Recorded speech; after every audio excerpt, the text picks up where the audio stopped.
Salut, c'est Eric et aujourd'hui je te mets une mandale. Bonjour. Salut tout le monde. Bonjour à vous. Bonjour à tous.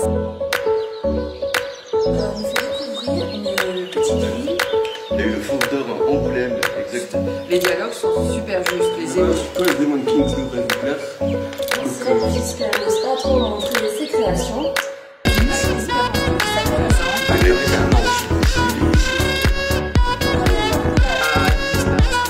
On est du manga, c'est bon. Écoutez cela, c'est une bonne.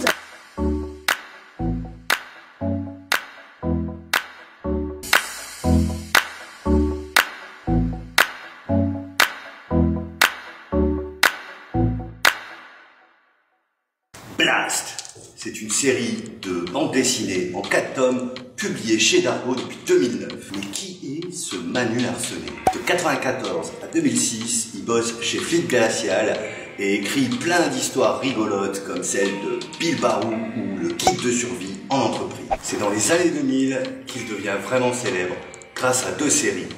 La très humoristique et même hilarante Le Retour à la Terre et la beaucoup plus personnelle et tragique Le Combat Ordinaire, pour laquelle il recevra le Phoque d'Or du meilleur album en 2004. Il confirme son statut d'auteur génial dans les années 2010 en publiant le chef-d'œuvre dont je vais vous parler aujourd'hui, Blast. Blast, c'est l'histoire de Polza.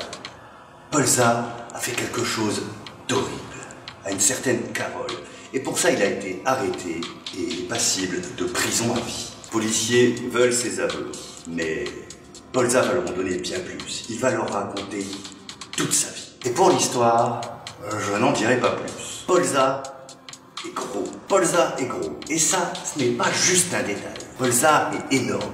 Polza est repoussant. Il est immonde. Polza nous dégoûte. Et pourtant, son histoire nous passionne.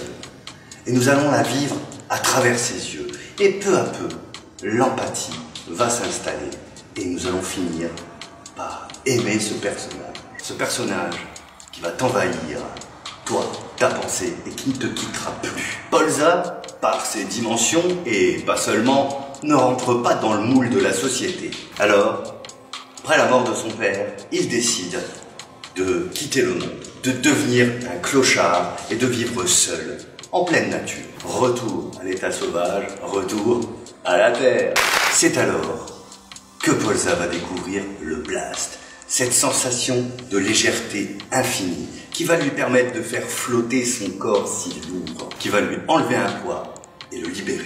Polza est aussi fou, complètement fou, et ça nous le savons dès le début. Et pourtant, c'est son regard qui va primer sur le nôtre tout au long de l'histoire. Nous le suivons, nous l'acceptons et nous prenons même ses yeux pour observer le monde. Et ce monde, il est pas très bon.